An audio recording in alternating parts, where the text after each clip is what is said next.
Today is the redemption story of the F-Ale, and yes, this thing failed miserably. It understeered into a corner, braked terribly with continual lockups, and then oversteered way too much on the exit. So today we are going to try to improve this by trying to troubleshoot what options are better for the car. I really do think that chunky off-road sucked. So we're going to try all of them, except this time with a little less oversteer. I don't even know why I had that as an option. Then when we've done an export and compared which tire is going to be the best, we're going to go over to here. Suspension.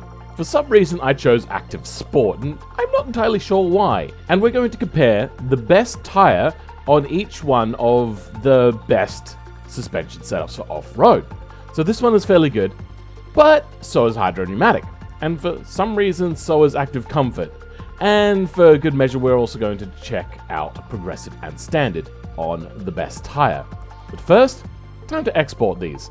So we've come out here to the Derby area? Is that what it's called?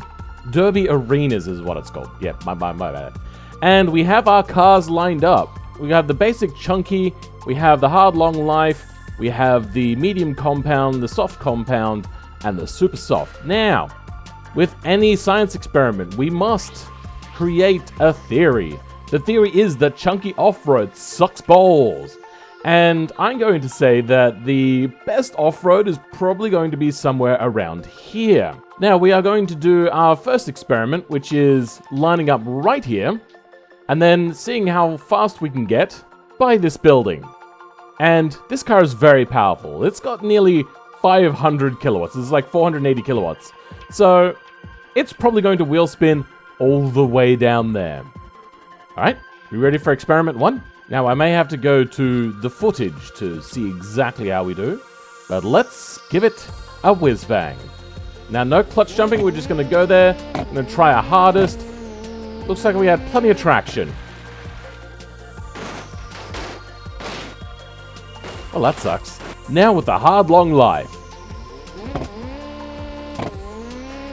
I feel as if this one worked a little bit better, but about 163, I think, medium compound now.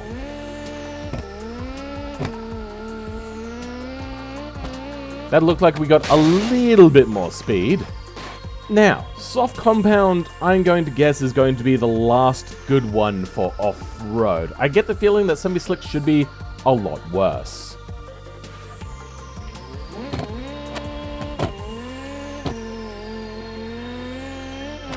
I think that did about the same. Oh dear. Now we have semi-slicks.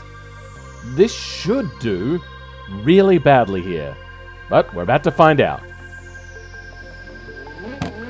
Well, it took a little bit there, and it's really squirrely. But I actually think we did better. Huh. That looked painful. Now, our next challenge is going to be a little bit more difficult. We're going to start on the bitumen to help us get up to speed, and we're going to try to go at about 100 kilometers an hour, and we're going to stop here at this building. So, braking test it is. Okay, 100. 60, 70, 80, no, okay, well that didn't work. This is trickier than what I thought.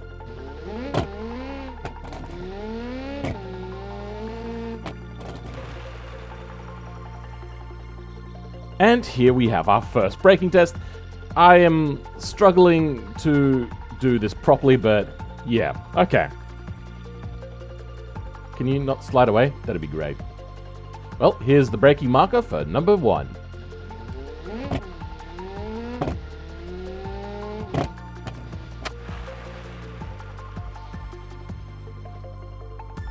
And we seem to be at pretty much exactly the same distance, just ever so slightly longer.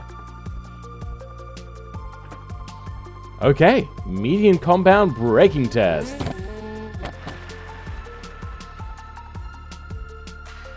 Okay, this one clearly did worse. And now for the soft compound. Yes, clearly worse. And last, but definitely not least, Super Slicks.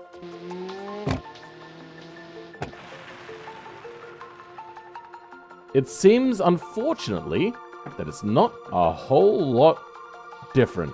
So those two ended up falling next to each other, but really, Chunky Off-Road was here, Medium Compound was about here, Hard Long Life was about here, Soft Compound was about here, and Super Soft kind of lines up with it again. So even though I think this one had the best acceleration on dirt, its braking was considerably worse. The next challenge is to see what we could do around this bad boy.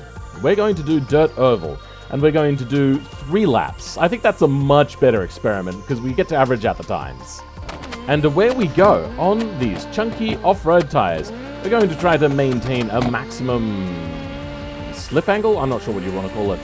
Oversteer angle, so then we can just power out maximum all the way through. And 3 laps should really average it out. And we have our first lap time of 38. And here we can mouse over it and see that it's the chunky off-roads. With 38 seconds to beat, we're going to see whether there is an immediate noticeable difference between the deliberately off-road tires and these tires. So I wish I had like a split differentiator so that I'd be able to actually see the difference between the splits. This thing does tend to go quite wide into the corners, though that does line me up for a faster straightaway. We are going to see whether that actually equates to a worse lap time as it would seem. Yeah, we're going to have to restart this lap, I think. The controllability goes to chunky off-road. The hard long lives, though, we are completely undecided on until we actually give a proper number to it. Well, the engine's died a hell of a lot quicker. What is going on here? Why did the engine die so quickly? The heck? This one is not a good run at all. Well, the lap times seem exactly the same. I'm going to retry this one more time and hopefully see that the engine doesn't get destroyed. I was able to do a little bit better of a lap time, but I think that might have been practice. But we're going to move on to the next one anyway. If there's no discernible difference, then we're just going to call this a wash and just say that there's not really a big difference. And since I'm not really braking much, I think it comes down to acceleration, and we might actually have better acceleration as the tires get better. Now, after my hatred of the chunky off-roads, I would have said that the medium compounds would have been my favorite compound for actually going off-road. Like, if I was to bet, it would be my favorite one to bet on. I haven't actually given any trials before now, so this will actually see whether the numbers lie or not. And I think I'm already starting to get engine damage. I think this might actually be a sign that you're able to stay on the power a lot more with these sorts of tires. And being able to stay on the power more is causing the engine to get damaged. But luckily, it's not a horrendous amount of damage so far. And first try, how fast did we do? A 38. So I would say that's within a margin of error. I'd say that there's no real discernible difference here. Now, let's see if the soft compound is able to attach better to the dirt and get a much better grip around the track. Now, I know that doesn't quite work in real life because it just fills up with dirt and then immediately loses all traction because dirt doesn't really stick to dirt. Unless it's clay, then it kind of does, but it has to be dry and baked and all that kind of stuff, where this is not. It's just attached to a tire, and I've binned it. It really does feel as if I can keep the power in a lot more with this soft compound. We do feel a little bit more slippery slidey, I think, but it's actually still managing to hold a lot better. But that, I think, is mostly coming down to just the practice and the skill of racing on this map. When I'm done, I am going to go over to the hard, chunky off-roads immediately again. Wow, we burnt out the engine so much quicker, and I think that's because I'm able to keep on the power a hell of a lot more. And there we go. What do we got? A 37.8. These numbers are not significant. I can't do a longer race because the engine dies, and I don't really want to go back in and put in a less destructive engine, because that's a lot of effort. Hey now, it's the plight of the Supersoft. Sorry, Supersoft? I keep saying that because I keep thinking of old Gran Turismo. But no, I meant the semi-slicks. The semi-slicks were a bit of a surprise with the acceleration, I think, but not so much with the braking. Are we already burning out the engine? Yeah, okay, but that was a bad. So we burnt out the engine super quick, and I think that might come down to me increasing my skill as I lap this over and over again. I think if we go back to hard long life, we might see the engine burn out a lot quicker too. So far it's not a particularly good sign. The engine's burning out. It could mean that I'm able to power down a hell of a lot more. Luckily, you don't lose a whole lot of power in this game with the automation cars when you start burning out the engine. Though it does really feel as if I'm really hemorrhaging that engine quite badly. We are doing really good times though. But let's go back to the hard compound now after I've got all this experience. We've heard the plight of the pliable. Now we're back to the chunky off-road, which I think I actually just said the hard long life, which I meant to say chunky off-road. You know what I meant, and stop tweeting me about it. Actually, don't tweet me at all. I just use my Twitter to hate on companies for making bad decisions. Yep, see, we're already getting engine wear, which we didn't get before, and that's all just coming down to experience on this racetrack. Yeah, I'm just hitting everything. Let's just restart this one. This one, that was a wash. That was pretty bad. Yep, there goes the engine. I think I'm only on the second lap too. Hold on. I tend to lose track here. Yep, I'm only on the second lap and the engine is completely burnt out. So I think that means that this engine is taking a lot more pummeling from being able to stay on the power more. And I'm losing a lot of power. If I get anywhere near the other ones, like a 37, yeah, we got near a 37. I think if this thing didn't lose all of its power, this would have totally beaten the Super Soft, or at least equaled it. I'm going to try one more time. Yep, that made no particular difference. Alright, so I think that they make really no difference. The only difference that I would really discern between all of these tires would be that the chunky off-road seemed to brake better than the rest. It probably also gets better traction out of corners, which allows it to burn that engine a lot hotter and a lot harder, which would mean that the engine dies a lot quicker and why I wasn't able to match the Super Softs. So let's just go with the chunky off-roads and now try a bunch of different suspensions. Now, we actually already have a chunky off-road with active sport and semi-active, but we're going to re-export it because we're about to down the power of the engine. 266 kilowatts, considerably less, but I think it's going to be a lot more reliable. So this is the AS for Active Sport. There we go. Active Sport. Now, before we start this challenge, I just want to mention that I've gone with Progressive, Hydropneumatic, Active Sport, and Active Comfort, which all have semi-active as an option here for dampers, except for Hydropneumatic, which has twin tube. I just thought I would put that out there for you. And we're going to start our first challenge with Active Sport. And the acceleration seems about the same because really I just don't think the car could put down the amount of power that I was asking it to actually put down. It somehow feels a little heavier on the front end, which is weird because theoretically there'd be less with smaller turbos and stuff. Oh, it's really pushing wide there, but it really does enter much shallower. And I think that's because it doesn't have an unwieldy amount of power, making me go way too fast into the next corner. So far, we've also not got any engine damage. So I am really glad that I decided to down this power because it doesn't really seem to be affecting it adversely really too much. And the lap time proves it. A 37.9 straight off the bat. Alright, let's try the next configuration. Active Comfort. Now, compared to Active Sport, it is meant to have a lot more off-road capabilities. And we're about to test that out. Alright, heading into the corners, still feels about the same. Not noticing any particularly big difference, not turning in any better. It is turning around better, but I mean, sure. You know what? Maybe it does actually feel a little bit better.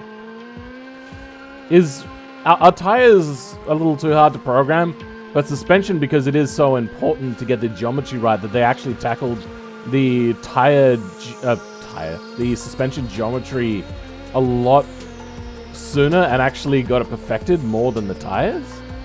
I actually think that that's something that's really happened. So, compared to active sport, it's within margin of error. It's 0.2 of a second better. So, is it faster? Yes. But is it really definitively, this is our faster suspension setup? So far, not so much. Let's try a different one. Now, when the game said that Hydromatic had the best suspension for off-road, I started to realize and start to postulate on the idea that maybe it's considering the comfort of the off-road ride. And potentially to add on to that, its ability to go over bumps that are a lot higher. And I think that's where we've reached a bit of an impasse on its ability to get traction on here. So, I don't know if this is going to handle considerably better on just a derby course, but we're here to test out which is the best for AutoCross, and, well, that's what we're going to experiment with. So far, active comfort with chunky off-road tires has been the best option, along with a slower engine, because this engine doesn't seem to blow up quite so much. And so far, I mean, yeah, it's dragging itself a little bit slower when I start going sideways too much, and it's really helping me keep it under control. What have we done? A 37.5. Once again, faster. Now, we're going to try Progressive. Now, Progressive has scored the worst for off-road, but I can't help but think that just regular old springs might really help create a more stable and predictable ride. So, yeah, we're now moving on to Progressive.